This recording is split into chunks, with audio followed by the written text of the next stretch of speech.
ರಾಜ್ಯದಲ್ಲಿರುವಂಥ ಕಾಂಗ್ರೆಸ್ ಸರ್ಕಾರ ಮತ ಬ್ಯಾಂಕ್ ರಾಜಕಾರಣದ ಓಲೈಕೆಯ ಪರಮಾವಧಿಯನ್ನು ಮುಟ್ಟಿದೆ.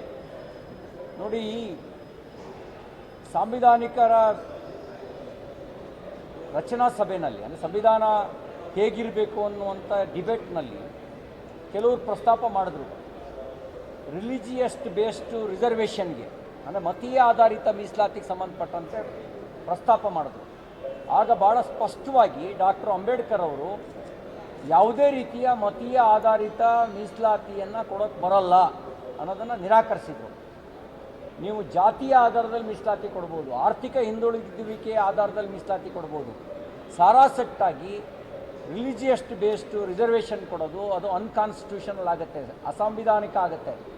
ಇವತ್ತು ಕಾಂಗ್ರೆಸ್ ಮಾಡಿರೋದು ಸಂವಿಧಾನ ವಿರೋಧಿಯಾಗಿರ್ತಕ್ಕಂಥ 4% ಮೀಸಲಾತಿಯನ್ನು ಒಂದು ಮತಕ್ಕೆ, ಒಂದು ಕೋಮಿಗೆ, ಮುಸಲ್ಮಾನರಿಗೆ ಕೊಡೋದ್ರ ಮೂಲಕ ಸಂವಿಧಾನದ ವಿರುದ್ಧ ಇವರು ನಿರ್ಣಯ ತಗೊಂಡಿದ್ದಾರೆ. ಅದು ನಾವು ಖಂಡಿಸ್ತೇವೆ. ನಮ್ಮ ಗುರಿ ಸಂವಿಧಾನದ ಆಶಯವನ್ನು ಎತ್ತಿ ಹಿಡಿಯೋದು. ಮತೀಯ ಆಧಾರಿತ ಮೀಸಲಾತಿ ಸಂವಿಧಾನದ ಆಶಯಕ್ಕೆ ವಿರುದ್ಧವಾಗಿದೆ. ಪಾಕಿಸ್ತಾನ ಯಾವ ಕಾರಣಕ್ಕಾಗಿದ್ದು? ಮತೀಯ ಕಾರಣಕ್ಕೆ ತಾನೇ. ಅಂದರೆ ಅದೇ ಮತೀಯ ವಿಸ್ತರಣಾವಾದವನ್ನು ಇವರು ಕರ್ನಾಟಕದಲ್ಲೂ ಮಾಡಲಿಕ್ಕೆ ಬಯಸ್ತಾರೆ. ಅದಕ್ಕೆ ನಮ್ಮದು ಖಂಡತುಂಡವಾಗಿರ್ತಕ್ಕಂಥ ವಿರೋಧ ಇದೆ. ಇದ್ರ ವಿರುದ್ಧ ನಾವು ಹೋರಾಟ ಮಾಡ್ತೇವೆ.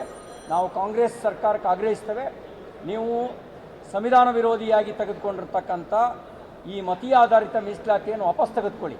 ನೀವು ವಾಪಸ್ ತೆಗೆದುಕೊಳ್ಳದೇ ಇದ್ದರೆ ನಾವು ನಿಮ್ಮ ಈ ಅಂಬೇಡ್ಕರ್ ವಿರೋಧಿ ನೀತಿ ವಿರುದ್ಧ, ಸಂವಿಧಾನದ ನೀತಿ ವಿರುದ್ಧ ಸದನದ ಒಳಗೆ ಸದನದ ಹೊರಗೆ ಎರಡೂ ಕಡೆಯೂ ನಾವು ಹೋರಾಟವನ್ನು ಮುಂದುವರಿಸ್ತೇವೆ ಮತ್ತು ಇದನ್ನು ನ್ಯಾಯಾಲಯದಲ್ಲೂ ನಾವು ಹೋರಾಟ ಮಾಡ್ತೇವೆ.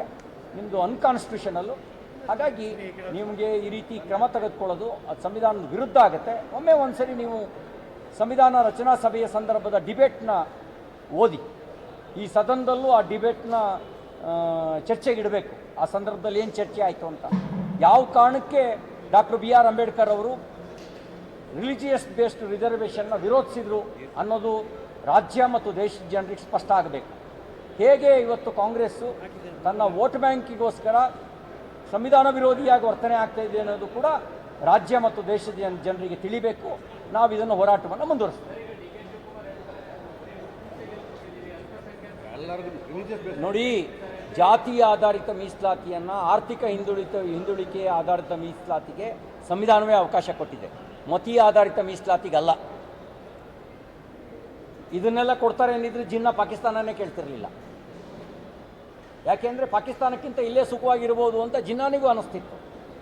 ಕಾಂಗ್ರೆಸ್ಸು ಹೀಗೆ ನಡ್ಕೊಳ್ಳುತ್ತೆ ಅಂತ ಗೊತ್ತಾಗಿದ್ದರೆ ಜಿನ್ನ ಪಾಕಿಸ್ತಾನ ಕೇಳ್ತಾನೆ ಇರಲಿಲ್ಲ. ಜಿನ್ನಾನಿಗಿಂತ ಒಂದು ಹೆಜ್ಜೆ ಮುಂದೆ ಹೋಗಿದ್ದಾರೆ ಇವರು.